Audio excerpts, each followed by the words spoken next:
राउरकेलार 4 जण गृहरक्षी स्वाधीनता दिवस अवसर में ओडिशार माननीय मुख्यमंत्री मोहन चरण माझी करकमल द्वारा प्रशंसनीय सेवा पदक प्राप्त कर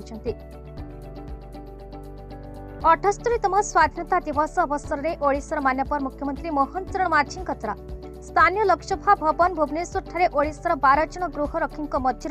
राउरकेलार 4 जण गृहरक्षी तथा HGCC 279 Lakshman Kalu, HGPC01 Nirmal Kumar Das, HG399 Nirakar बोलई, WHG224 आनंदमणि टुटी को तांकर निष्ठापर कार्य दक्षता निमंते उत्सर्गीकृत सेवा निमंते माननीय मुख्यमंत्री करकमल द्वारा प्रशंसनीय सेवा पदक प्राप्त कर